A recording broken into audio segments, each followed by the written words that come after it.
So now we are live over on the Facebook group as well as YouTube. So for anyone that wants to join us for that, but you will, if you're here in Twitter Spaces, you will hear all of the audio. Sammy's side and my side will just come through that one microphone. So Sammy, you ready to rock and roll? Yes, sir. Let's All get right. it. Let's give me 1 second. I'm gonna hit record on my end and we'll get started.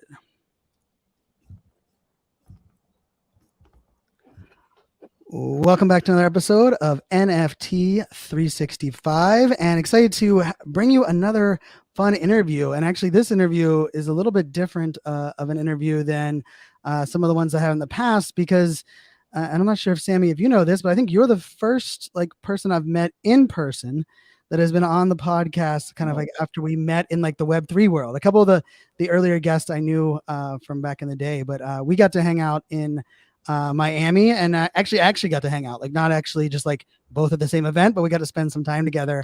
But yeah, Sammy, thanks so much for joining the podcast. Let the people know a little bit about you. You know, Nashville recording artist. We'll tease out your song. You also have an NFT collection. Love a lot of the things you're doing. But yeah, let the people know a little bit about you and your background. Yeah, absolutely, man. Thank you for having me, man. It's a pleasure. I'll never forget NFT Miami. That was a blast. Good times. Yes, sir. It was really cool to be back home for such a full circle event, because, the Web3 has been really life changing for me. I've been doing music now for about 12 years in Nashville. I've been doing the solo artist thing for a hot minute now. Been signed to major labels, been dropped by major labels, have written with, artists and writers that are now like multi-platinum. And, I've been through the whole thing, still doing the artist thing. But it all started back in Miami. I was born and raised in Miami, Florida. Lived there my whole life until I moved to Nashville in 2011. And I knew that music was going to be my forever thing. So started doing the artist thing in 2011. And I've written probably like 2,000 songs minimum since I moved to Nashville, and been doing the whole thing. I've toured around the States. And now we're doing Web3. I discovered Web3 last year through one of my best friends from back home. He's actually very, very experienced in the NFT space as well. And he's like, man, I think you're missing out if you're not putting your music out on the blockchain, man. You're missing out on a huge opportunity. So I took his word for it and, started doing my research and started diving into Twitter Spaces, which is how you and I met. And, Yep. met a lot of incredible people along the way. I learned a lot of cool new things that I never knew before that you wouldn't have been able to learn on YouTube, because Twitter Spaces is, it's like jumping into a boxing ring. You're in it. You know what I mean? And that's like my favorite way to learn, is just throw me in the ring and I'll take the punches, and I'll learn as I go. But it's been awesome, man. It's been awesome. I'm living in Nashville. Let me jump in there a little bit because I think so. Born and raised in Miami side of the house. Has music always been in your blood? Is like that? This has been like when you were a kid, you wanted to be a musician. Give us a little bit of like how that kind of like came to life. Because I know you mentioned like drop by labels and the touring side, but like where did that like kind of love for music start? It's interesting because growing up, I wasn't very into music, believe it or not. I was really into gaming. I was it's kind of a geek. I used to play video games a bunch, like Pokemon and Yu-Gi-Oh, and I used to do tournaments and stuff, believe it or not. And I was just kind of like the nerdy kid that nobody used to talk to. But then like I realized that I used to sing a lot going down the hallways, going to class, and a lot of people would go like, "Whoa, like you're pretty good, bro." And like I never really thought about it, because like music wasn't my thing. I was just a geeky guy who liked to play games. But my dad one day was like, "Hey, I think you should really take your voice into consideration. You should probably do an audition of some sort, like American Idol or The Voice or something. Give it a shot." And my dad's like, "Don't worry, I'll pay for your flights. I'll pay for the hotel. Like, I just want to put you in that situation and see how you behave." And so I went ahead and did it. And, in God's name, I made it as far as top 200 in Hollywood on season 1 of American Idol. Yeah, it was. Which season was that? Which season was that? It was. Do you remember Scotty McCreery, the guy? Yeah, Was of course. like, Oh yes. Doors. Yeah, the big voice, big skinny guy with a big voice. Yeah, that guy. Yeah. So it was that same season. Him and Lauren Elena were the stars of that season. And I actually got to meet them in Hollywood, which is really, really cool. And yeah, I took the shot. I did the auditions, didn't really make it past that round, but it was a learning lesson, and it made me aware that, you know, that was what I wanted to do for the rest of my life. So I went to university for like 3-4 months in Winter Park, Florida, try to get an engineering degree, but I knew really quick that that wasn't for me. And I dropped myself out of school without telling my family and drove to Nashville. And when my dad called me the next day, he's like, "How's school?" I'm like, this is not And good. was that, were you at Full Sail? Is that where you're at? Yep, exactly. You nailed My it. brother graduated there, so my Oh, brother went. no way. Okay. Yeah, Yeah. that's what you said, Winter Park. And I've spoken there actually like 6 times. They brought me back to do different presentations there in their media center. So yeah, my brother got a audio visual, I think, degree from there.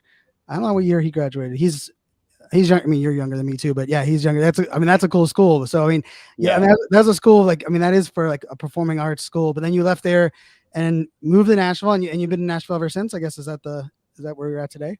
Yeah. So the funny story on how I ended up in Nashville. So I didn't grow up on country music, but I decided to do country music because of the American Idol auditions. I felt like country was the genre that like always kind of did a little better than all the other ones, you know? So I'm like, you know what? I'm Hispanic, I'm Cuban. Like, I could always do bilingual country songs. Like, that could be a cool little route to take to kind of be different on the show, you know, because they always want a narrative. Right. They always want a cool story to tell. So that was kind of like my story going in.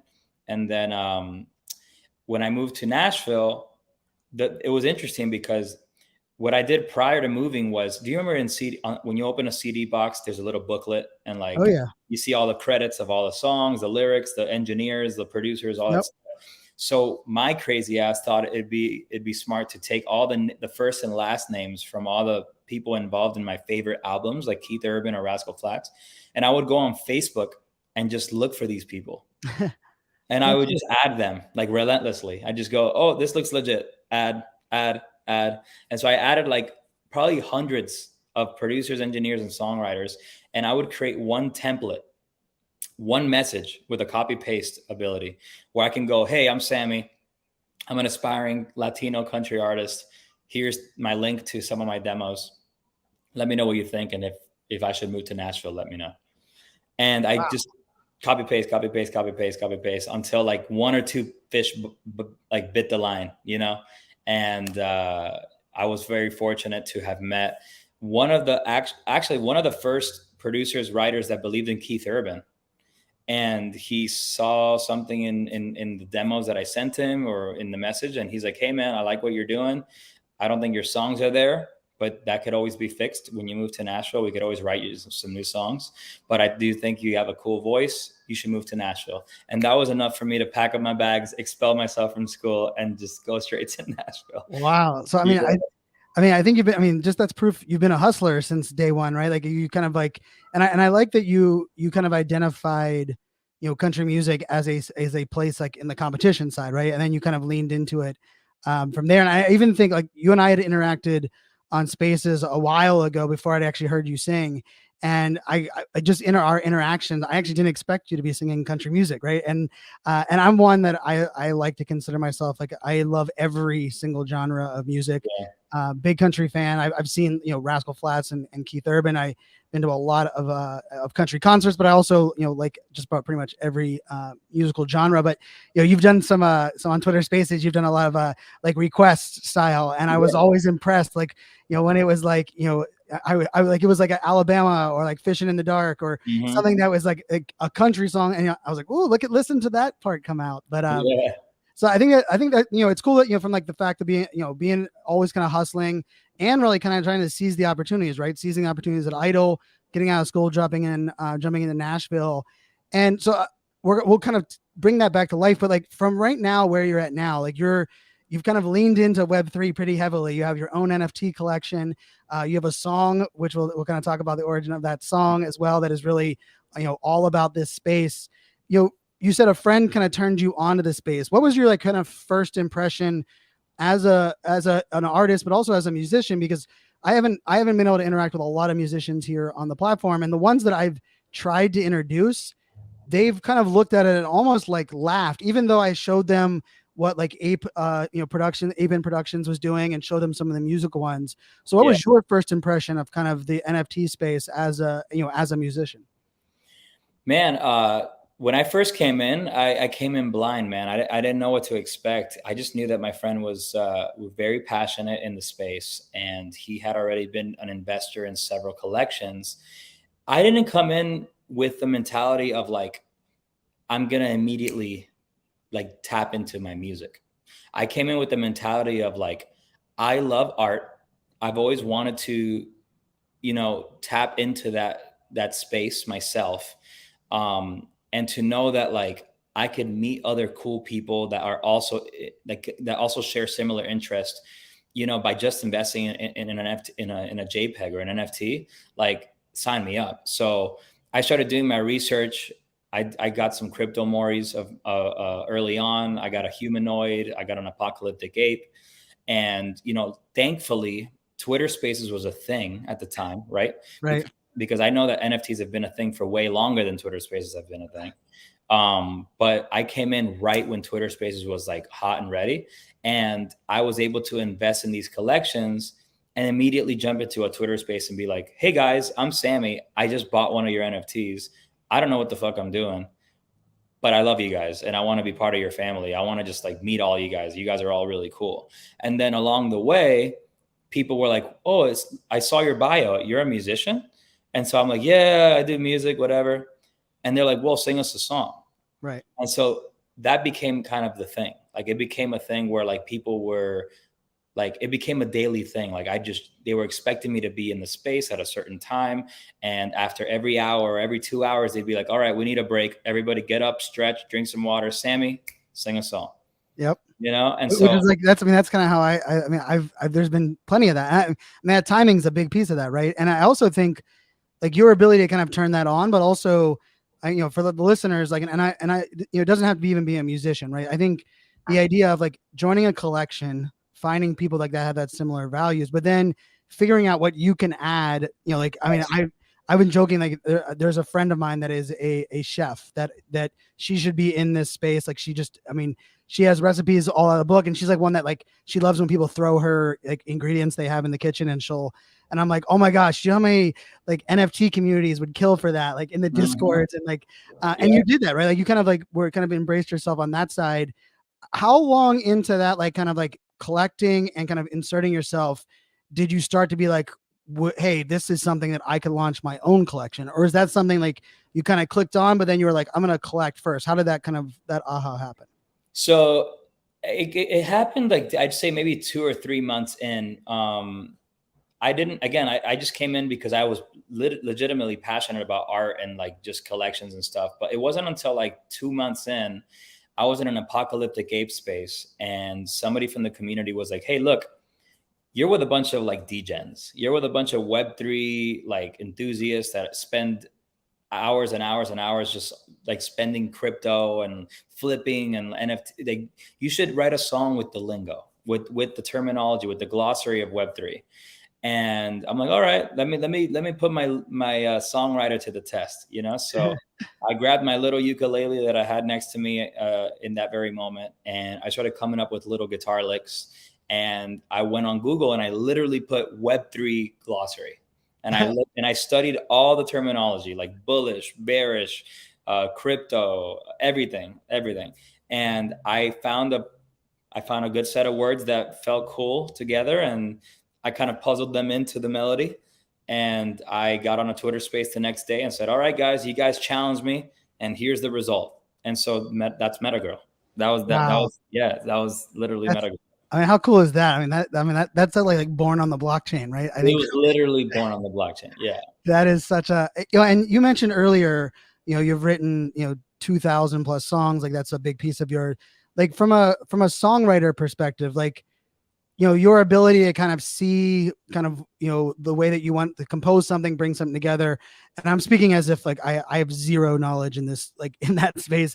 I've never written a song myself. I can't sing, but I appreciate the craft so much. I'm curious from that, like that idea of you kind of like building the narrative and kind of putting the song together. it's kind of what we're kind of doing in Web3 with NFTs in a way, right? Where a lot of people are throwing like figuring out utility, how it adds on. And I mean, and the fact you could do that in 24 hours, like what would you say is like your like what is the skill set that you kind of like lean into that lets you create songs, but also kind of lets you be that like creative freedom that you have? Is there something that like jumps out at you that you've maybe either embraced, someone like instilled in you when you were younger? I'm just curious from a creative's perspective. Man, that's a good question.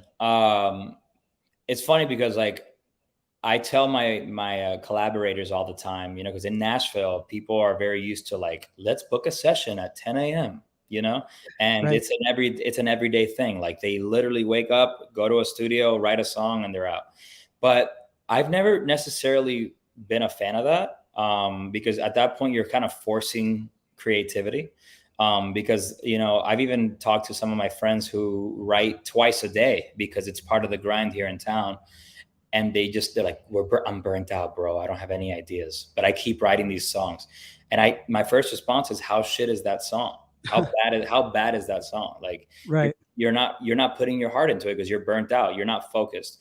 So I was, I've been and still am so in love with the concept of Web3 that everything just flowed. It just poured out. Like I would say like, I only like to create when I like legitimately feel some sort of passion or love for something. And in that very moment, I was given a gift from above, and I captured it. You know, I was able to capture it in that moment, because sometimes like I've been in situations where I have a good melody or a good idea, and because I didn't capture it in that moment, I lost it. And then I don't remember it and it's gone forever. But I was very blessed to have caught this one, and it's legitimately changed my life in under like in a matter of months. So I'm curious, you know, from you mentioned, you know, signing with labels, touring, you know, streaming, you know, having the streaming services. A lot of us don't really understand that world of it, right? We see like millions of streams, we see, you know, songs, and of course, like, you know, I'm a Swiftie, not ashamed to admit. Hey, same And here. yeah, oh, yeah, I mean, and like, I mean, such an amazing, talented, you know, songwriter. Also, what she does from a personal brand and social media, and then even what she's doing to kind of shed light on like just the, you know, atrocity that exists in like who owns, you know, her music collection and how she kind of brought a lot of that to life. But I'm curious, like from your world, right? Like what Web3, like I preach this a lot, but you're one that's living what I'm I'm preaching. So I think it's such an important like construct here is like, you know, the idea that like, hey, you as a creator can control some of these variables. Now, that sounds beautiful, but you and I talked. I mean, we talked. We walked around Miami between parties one night. I feel like we walked like 7 miles. But you and I talked about everything from like art creation to utility to which type of blockchains, and like you've been leaning in there. But before like that Web3, were you kind of like what was your like? Were you consider yourself like an independent artist at that time? Like, how were you thinking about things like as far as like paying bills, monetization, and getting your songs heard? How are you doing that pre Web3? And then like what has shifted to what you're doing right now? Man, you want to know something crazy? Is that before Web3, I wasn't even dependent on my music earnings. That's how little I was earning as a musician. Um, I mean, I'll be completely blunt with you. I mean, I would say as of September of October of 2021, I was like averaging maybe 1,500 a month on my streaming, like just streams. So yeah, that covers rent, that covers my bills, you know, my groceries, this and that. But that's it. Like literally, like I'm breaking even on like my living expenses. But I wouldn't depend on it. It was just kind of like a safety net, you know, for my everyday expenses, which is really nice. But aside from that, I couldn't really do anything else. I couldn't travel. I couldn't like treat myself to nice clothes or nice shoes. You know, like I'm very tight. You know, very Right. tight. And then on top of that, like making songs and making videos and going on tour and all that stuff is not cheap. It's very expensive. So and then I got introduced to Web3, and you know I'm totally fine with dropping this you know this stat on the show, but I've made more on this first collection than I've made on Spotify in the past 7 years Ooh, in one project. wow. So like in my head, I'm like, wow, this is working. Like this is, but I'm also not like going and buying a Lambo because that's because my dad's an entrepreneur. He would literally cut my head off if I did that. But I'm being very smart with it. I'm like, cool, we have this much money now in our hands. How do I take this and multiply it? How do I create better videos? How do I create better tour experiences? How do I create better music? Better, how do I present myself in a better light as an independent artist? So not only has it offered me, given me the money to be able to do that, but it's also offered me the resources to take my music to a whole nother level. So. And I think that part of it, I mean, I got a little bit of chills there for a minute, right? Because I think, there is kind of like the, hey, there's the streaming side, right? And there's a lot of artists that would kill to have the $1,500 a month coming in from the streaming, right? So like, yeah, I would never take that away from anybody. That's a blessing in itself. Right, which I could tell, and knowing you, and getting to know you even more when you're in Miami, like I love how you appreciate that side of it, right? And it's kind of it's built in the kind of the roots, but there's also something really interesting from a consumption perspective. And you and I were talking a little bit about it before, but digitally, hey, I follow you on Spotify, I stream your music. In a way, that's, I grew up, I DJ'd at a skating rink. I remember every Tuesday morning waiting outside the mall to open at 11 a.m. to get the Tuesday drops of whatever songs I needed on the CD. Oh, I remember that. Oh yeah. And those were the date, right? And I remember we'd buy an $18 CD for one song of the 18 that we wanted. And at the time, I remember, I still have, I showed my daughters this my book of CDs, and they were laughing because they're like, why did music come in that format? And you're like, well, let me explain that whole thing. But if we think about it from I went from that to I went to college and Napster came out, and I always say Napster was really my first entrepreneur job that I ever had. I was burning CDs out of my dorm room, and people would pay me $15. I'd give them a Winamp skin. I'd actually put the label on the outside of the CD, LimeWire and Napster. Yeah, I remember that. Yeah. But then it was kind of exposed and wow, we are shortcutting the artist, the musician. But in a weird way, streaming kind of came in, and we kind of felt hey, $9.99 or whatever we pay, per month for Spotify or Pandora or Apple Music, whatever you're listening to on. But something dawned on me, and it might have been something that you and I were talking about, or was another musician as well, was there's a lot of musicians that have, contributed to clubhouse rooms that I've been a part of. A lot of musicians that I've watched, listened to in virtual events, especially over the COVID period, where these events would hire these musicians to come in, and never once did it dawn on me that I should be tipping, or I should find a way to Venmo. And I'm just speaking from and I am a huge fan of supporting the artist. I want to go out of my way to, kind of make that happen. And even with Twitter, Twitter allows tipping in there. Yeah. There's something that feels very transactional in that ability.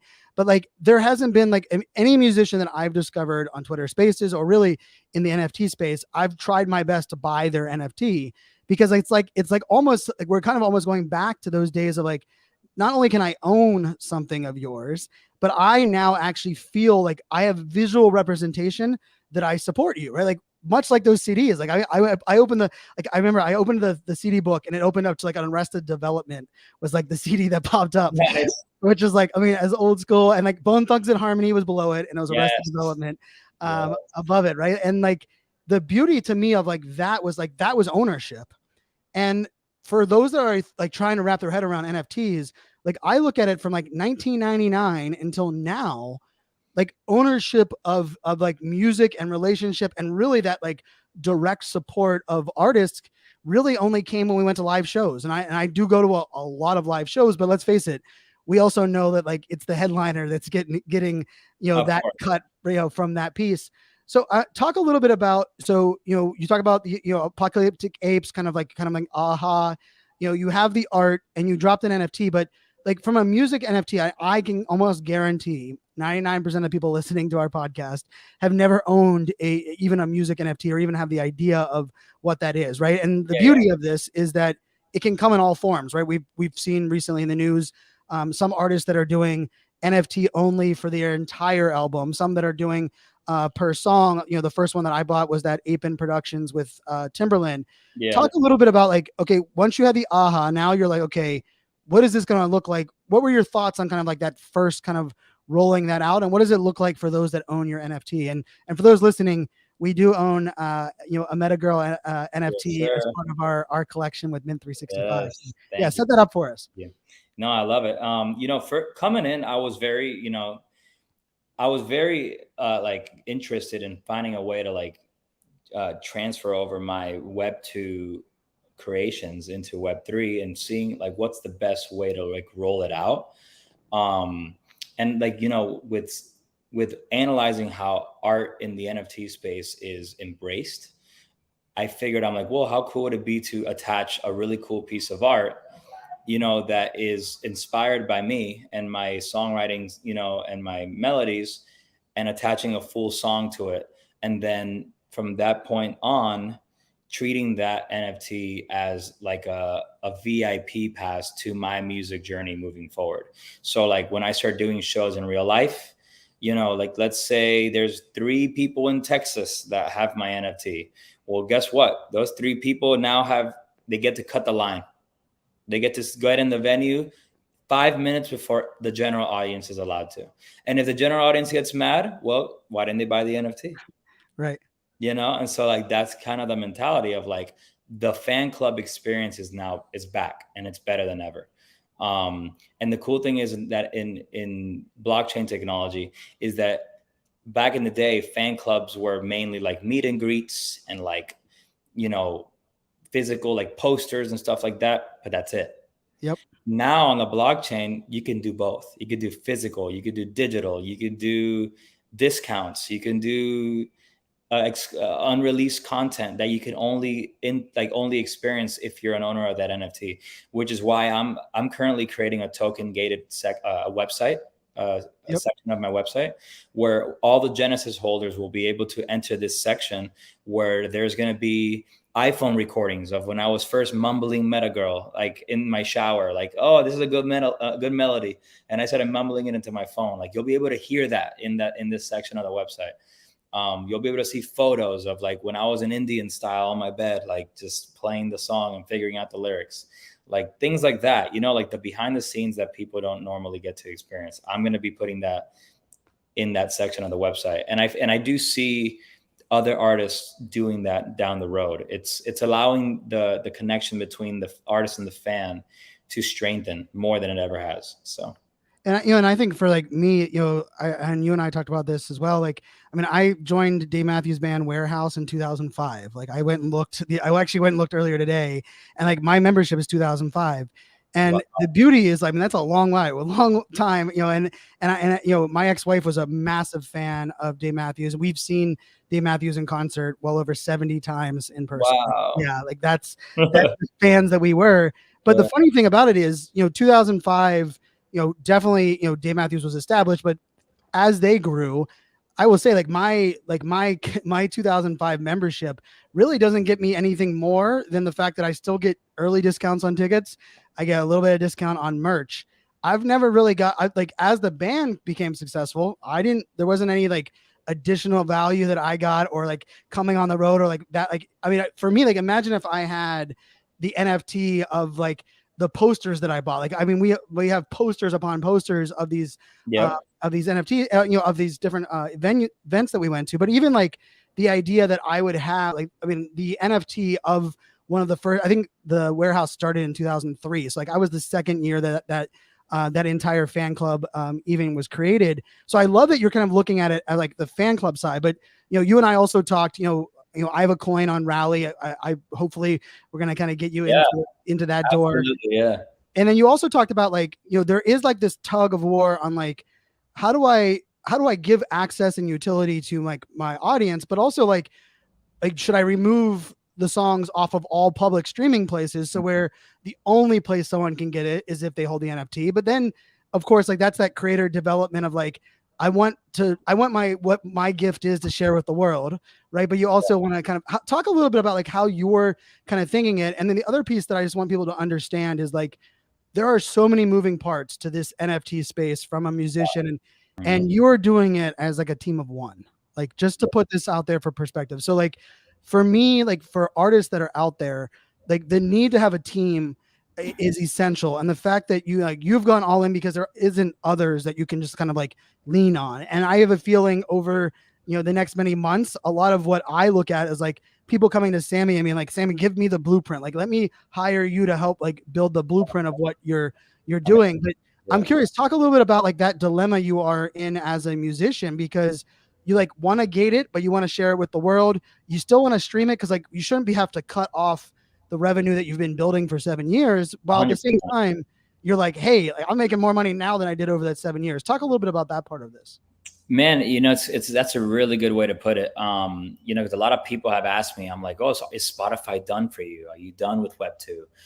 And the answer is no, I'm not done with Web 2, because I've put in years into, building that platform.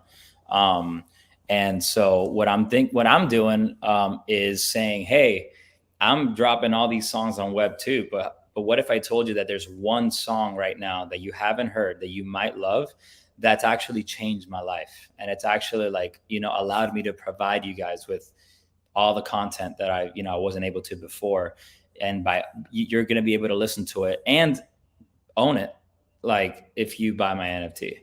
And so some people have been very confused on, or even scared because of the word crypto.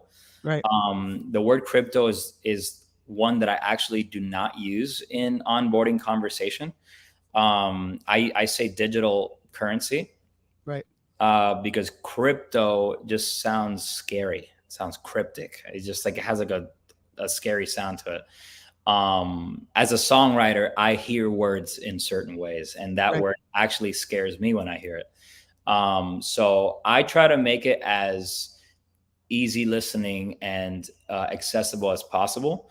I've even done it where somebody will literally Venmo me the price of the NFT. Like they'll just send me like whatever, $80, $90. And then I'll go buy the crypto myself. I'll do the process on my phone so that they don't feel like they're stepping into a territory. I'll step in the territory for them. It's almost like when you cross the river and you do it first. You'll be like, oh, I'll cross first, and then I'll show you how to do it.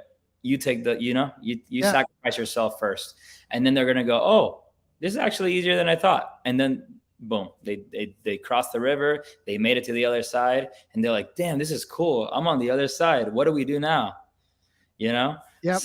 So that's kind of the way that I've been doing it. I don't ditch my Web 2 people. I still feed them. I provide them content. I provide them videos and music, but then I still like dabble it in there. I'm like, hey, look, just so you know, I'm also doing this. And if you're interested, just DM me and I'll hit you back. And which is a thing that I never did before. I never DM'd people back, like just having everyday conversation like that. Right. And now I'm having everyday conversation with my investors, my fans, my supporters.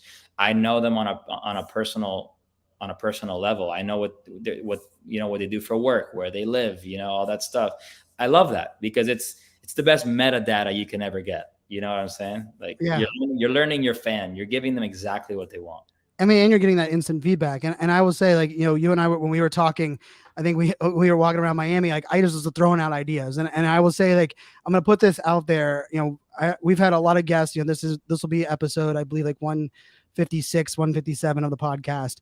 I haven't asked a single guest that we've had ahead of time, of all the guests we've already had, that I wanted them to come back, but I want you to come back before we reach the 1 year mark, because the way that I just, not only from your as a talent, but your commitment to the space, I think it's gonna be a pretty cool story for those that are going to be able to hear your music, be able to buy the NFT, but then also what other doors are going to open for you as an artist, also for other artists.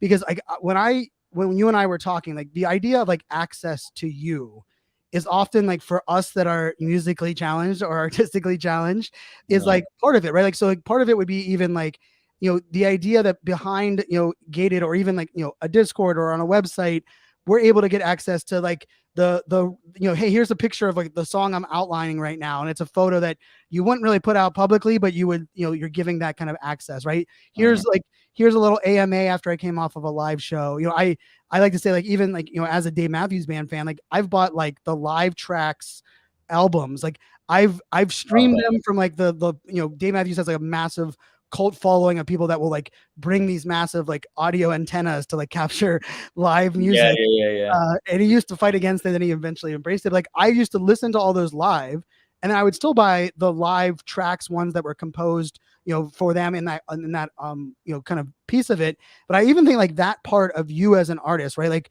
hey, here's a couple of the clips of me doing these, this song, but in these 4 different locations or on 4 different stages, or this, even like from we talked about, New York. Hopefully we'll be out there for NFT NYC. But like even just like that exposure, and then I also think it's that rapport, right? Like, I mean, I love that I own your NFT, right? We have one for the collection, I have one for my personal bag, and I think like to me, like it's not only a membership, but it's like I get to come along on the journey with you, Exactly. and even if it's extension of songs, right? Like, hey, this is the 4-minute one that's streamed on Spotify. Here's the 10-minute version of that song where you're really gonna hear me jamming out, or you're gonna hear me Yeah. adding in a collab. I think those opportunities for musicians, especially musicians like yourself, that you're leaning into all these, like think about that from like all the songs that you've written that you maybe were like, hey, I'm not going to put it out to the public. The idea that you can kind of put it out to your biggest fans and might discover one that you're like, I didn't think that was one that people are going to like, but they are. I mean, I think there's the possibilities for like artists that are willing to go all in like you have, I think are endless. Well, imagine Drake, for example, with all the fans he has. Imagine him having a collection of like 300, right? Oh.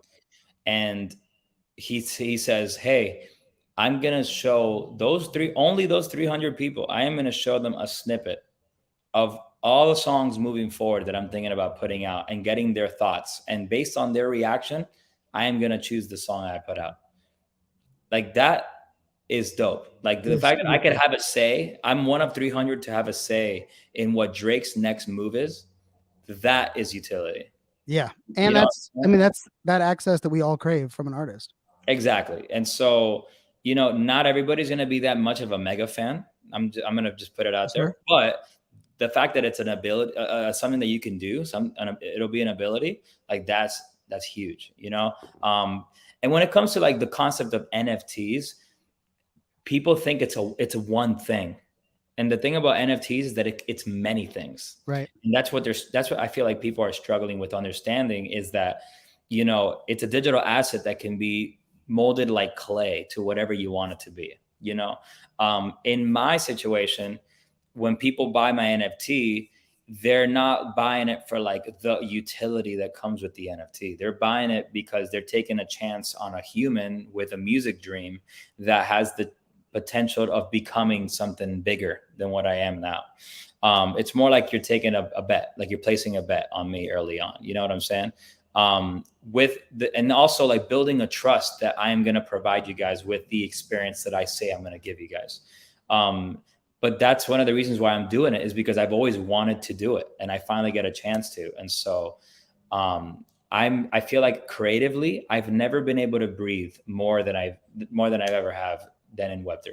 So, man, I think that, and even if you think back at your origin, right? American Idol, if we think about American Idol, I mean, it became a show that like was, Ryan Seacrest and them out, they produced it. It became like, but like for me, like those early years, American Idol was like, we got access to this undiscovered talent, right? Like every single time, like I've seen Carrie Underwood a couple of times live. And like, for me, I was like, I grew up with her. Like I remember her audition like on that show. Yeah. Right. And like, think about, from an NFT perspective, it's no longer about like getting picked by Fox because they want this group. It's like, hey, put it out to my super fans. And it has a little bit of like Chance the Rapper type element of like SoundCloud being, like the discovery mechanism. But let's also face it, like even on SoundCloud, there wasn't an ownership or like that, like, hey, I'm buying in. Like I remember when Chance the Rapper and SoundCloud, like I was heavily involved with like live video and doing some stuff with SoundCloud at the time. And I remember being like, like every single day having like the notifications on, but I don't like own any representation of that. I don't have like any like physical piece. And like, for those that are listening too, like you said, the options are endless. Like I own the ape-in one from Timberland. I played it in one of my podcast episodes because in the IP rights, it says that I can use it in any form or fashion that I want. Like how cool is it that for me as a podcaster, I'm playing legally a Timberland song in my podcast because of how they outline. Now that I know they've had to adjust like their IP rights for future songs. I think only like that first Timberland release is the one that's going to be like that position. But like for me as a podcaster, that's like, I mean, it's such a cool feeling to know that like I not only am I supporting this artist, but I can include this artist's talent, in my podcast and not feel like I'm using copyrighted material or not kind of attribution. I'm curious from and I think we're gonna get a little we're gonna do a little MetaGirl here for the audience so they can listen to the listen to you sing the song. But I'm curious like from we're gonna bring you back on closer to the end of the project. Let's say like October. I would love to have you back on if you're up for it. Yeah, please. And like just kind of talk about like the journey from not only NFTs but like other musicians, because I feel like in this space we have like these ebbs and flows and this trends, and like we start to see certain like kind of groundswells, and I think we're still kind of waiting on the musician groundswell. But I mean, I think that's how early you are, right? Like you're where Bored Apes were when everyone wishes they were Bored Apes. For musicians, I think you are at that spot still, right? We are at that like that still that early piece. And even if you just go into OpenSea or Solana and search like musical NFTs, the ones that are out there is like there seems to be a lot, but if you actually drill into what's out there, there's not enough, and there's not enough people kind of looking at it. So I'm curious, like you talked about the access to the fans, but we also have to kind of keep it real. Like you're putting a ton of time. I mean, you and I, we were talking about like I was giving you some ideas on like on the like the smart contract piece, and you're like, yeah, you're gonna have to like break that down because I'm the one implementing it. And like for me, there was a little bit of like, well, wait a second, like the power of Web3 as we move should be that creators can do what creators do best, which is yourself, writing songs, putting them out to the world, giving access to your fans.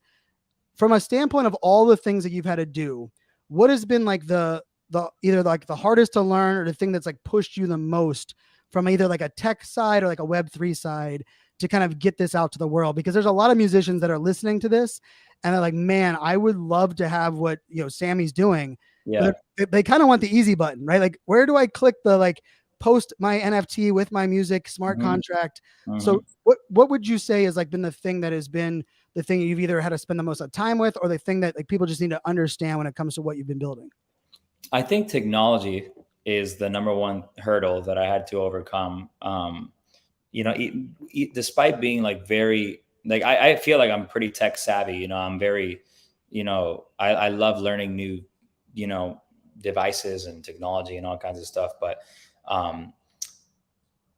how do I say it? Like, how do I word it? Okay. So when I dove into Twitter Spaces initially, I knew that there was a lot of things that I was very unaware about, such as smart contracts, such as coding, website UI, UX, like all that kind of stuff, like the website creator / designer, there's a lot of moving pieces, like you said earlier. I had to not only become a better people person and learn how to trust certain people that I had never met in real life. Like, right. I mean, a lot of the people that helped me put this project together, I had never met in real life. I met them through Twitter Spaces just because I spent a certain amount of hours with them and said, I'm cool with you. You seem like a nice person. You seem very smart and very good at what you do. Let's give it a shot. And so I literally put together a small little team to launch the project. But then once it was launched, it was just kind of like all in my hands at that point. But that was the most difficult part, was finding the trustworthy people to take my baby, my vision, which is very volatile if you think about it, because it could have gone to shit and it could have ruined and tarnished my name forever. Right. Because this space, like, if something goes wrong and it hurts everybody's investments, it could be considered a rug pull. And the last thing I need is rug pull to be connected with my artist name, right? So I took a huge chance now that I'm looking back at it, and in God's name, it went exactly how I dreamed. And, it taught me a lot of things. I'm still learning. If anybody says they're an expert in this space, they're lying. True. Yeah, that's the biggest hurdle, is technology and onboarding people that you meet online. And I want to give a shout out to Bunny Buddies, Ari and Mitch. That's a project that we of course concluded in the project. We had Ari on the podcast. We'll have both of them on soon. But I love they were all in with you. And every time that they would spotlight you as an artist and let you take the, like their stage with their pre-launch, they made sure everyone knew who you were, that you were working on an NFT project. And I just want to we have a lot of people that I know that are listening that want to create their own NFT project. And one of the things they ask about is like, how do I build community and how do I, show people that I care? And I will say, like, it taught me. I hadn't thought about like, hey, I should bring in musical talent into some of like the spaces and Discord that we are creating. And I will say, like, in our Discord now we have Carter, who does, like, he does DJ and put music on, and people can co-work. But I will say, like, shout out to Bunny Buddies, there was a bunch of projects eventually, like, as I started following you, that you were getting pulled up on. And like those projects that are highlighting, amplifying, artists are part of this journey too, right? Because I don't believe, like, we might have crossed paths, but like it was because I kept going to spaces. And I'm like, man, this Sammy guy can sing is up there, right? And all of a sudden I was tracking along with what you have going on. And I will also say, like, that's a commitment, right? Anyone that doesn't understand, like, there's some people that probably don't even know what Twitter Spaces is from a, like, you're sitting around listening to this dialogue, preparing to like put your talent out there. When someone says, okay, we're 2 hours in, it's 11 p.m. Eastern time, Sammy, sing for us for 15 minutes. And you never know, it could be 2 minutes in, someone's like, oh, wait a second, one of our founders came up, and they'll cut you off, and like, you as an artist have to just be committed to showing up. And it doesn't surprise me, because if you look at your, you went to American Idol, you bet in yourself and drove up to Nashville. Like, you're an artist that, for me, not knowing you that well, but knowing you well enough to know, like, you're betting, you went all in on yourself, you continue to go all in on yourself, but you're also like, you're putting yourself out there in vulnerable ways, putting yourself out there in like, hey, this is me and this is how I'm doing it. And I just think there's something beautiful about this whole thing that it's provided. And so shout out to the projects that have been amplifying that. For the projects that are trying to figure this out, like, let's find ways to bring artists in, amplify, co-create, co-collaborate. I know a lot of our listeners are going to jump over there and get the MetaGirl. So give us the NFT, like, give us the deets on the NFT, and then hopefully you'll hit us with the song. Yeah, absolutely. So MetaGirl is my first music NFT that I dropped on February 25th of this year. We've been minting almost about 2 months now. Just, Twitter Spaces left and right, singing it in any chance that I possibly get. But the song was born on Twitter Spaces, like we said earlier, born on the blockchain. And I reached out to a good friend of mine. His name's Hattie, the creator. He is the very talented artist from the Apocalyptic Apes. Him and I got really close with initially being an investor in their collection.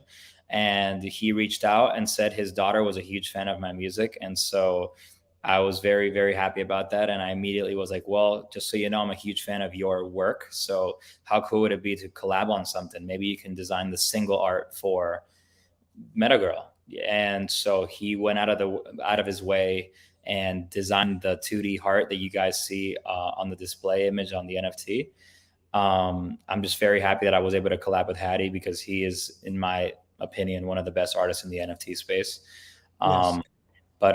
Yeah, we did that. And then I collabed with a friend of mine. His name's Raspy Arts. If you guys go on Twitter, his name's at Raspy Arts. He's a young 3D designer from the UK. And I pretty much provided him with the image that Hattie had drawn for me.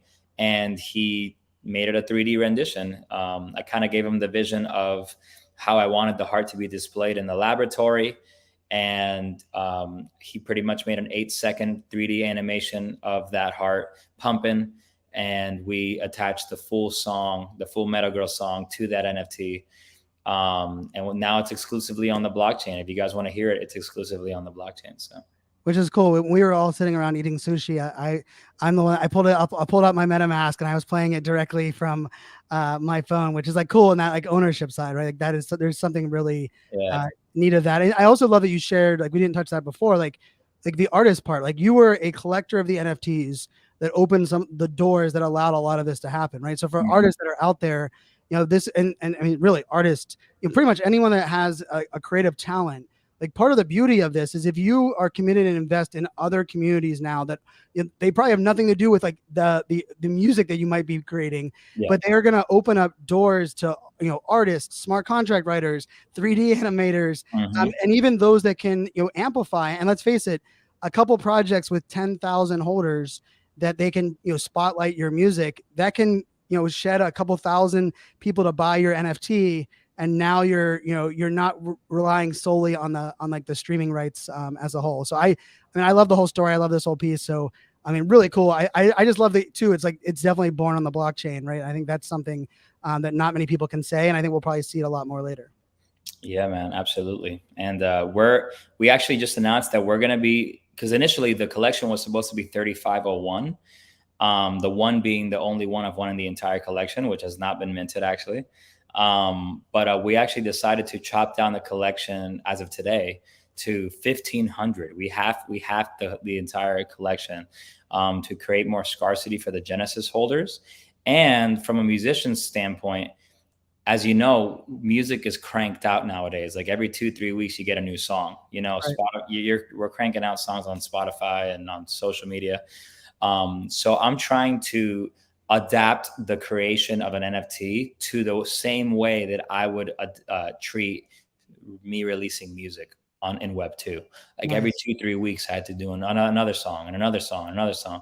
So I'm trying to figure out how I can kind of treat my NFT, process the same way without taking value away from the Genesis holders. So we made it where for every digital heart, being the NFT, for every digital heart you own from the Genesis collection, you're going to get a free mint of the next music NFT that I put out for a new song called Pixelated, which I'm really excited about, Sweet. All right. So which one are you going to give it to us? You're going to do MetaGirl? Is that what we're going to get?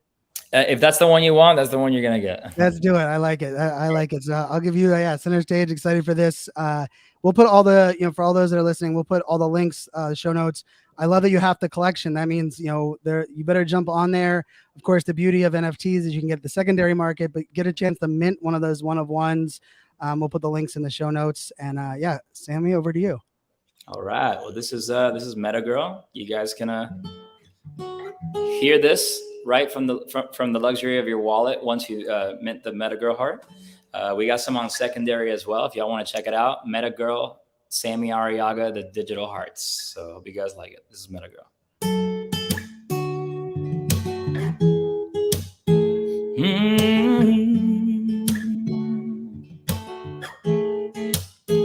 Yeah, I love a MetaGirl inside the metaverse. She pulled me out of earth like this.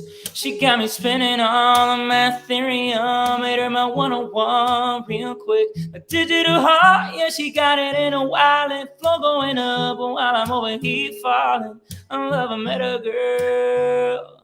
I love a MetaGirl. Yeah, my escape from reality, virtual fantasy, prettiest mint I ever seen.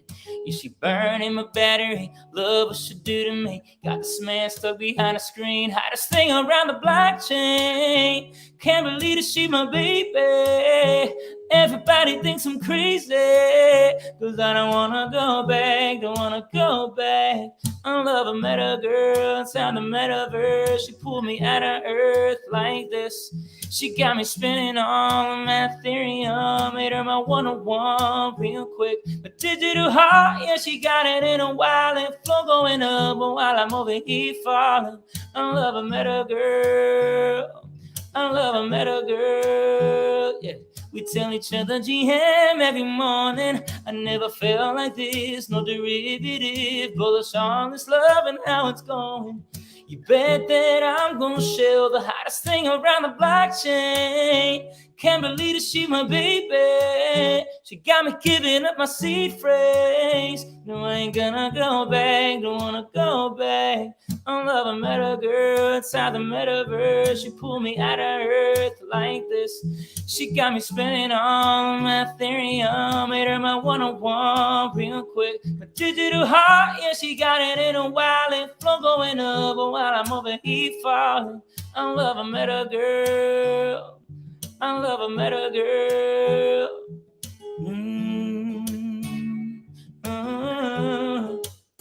Yeah, I love a MetaGirl.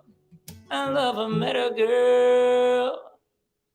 Woo, man, chills. Love it, my man. You are crazy talented. I mean, on the fly. For those that are listening now, that recorded. Just for all those in the listen to the podcast. Sammy, thanks, man. It's it's cool that we got to meet on Twitter Spaces, connect in Miami, and now build a friendship. And Yes, sir. excited to go on the journey with you, my friend. I think this. I know there's big things ahead, and for all those listeners, I think this is those parts where you're gonna tell your kids, years from now, like, hey, I started figuring out how to ways that we can get back in, support artists, be on the journey with them. And yeah, Sammy, thanks so much for joining us today. This was a lot of fun. Thank you for having me, brother. It's a huge blessing, and I'm very, very humbled to be part of the 365, man. Oh Appreciate yeah. you. Oh yeah. And that's and I will also say, like, you were our first music NFT, a part of it Let's as well, right? So go. yeah, that's Awesome. it's really cool to have you in part of the collection. And for all of our listeners too, I usually like to kind of end with a kind of my own little kind of send off, but the song was too good. I was jamming along here. So we'll put all the links in the show notes. Make sure you check out Sammy. Make sure you're following him on Twitter. I've said this before, that Sammy's singing, like, he was taking requests a couple nights in a row, and he put me to sleep multiple nights. So before we ever met in person, I told him, I was like, I just have Twitter Spaces playing, and I wake up in the morning and I was like, why is my phone on my pillow? And it was because Sammy was jamming out, and I owed you enough for that. But it's super cool to have you, and yeah, thanks everybody for listening. Until tomorrow, make it a great one.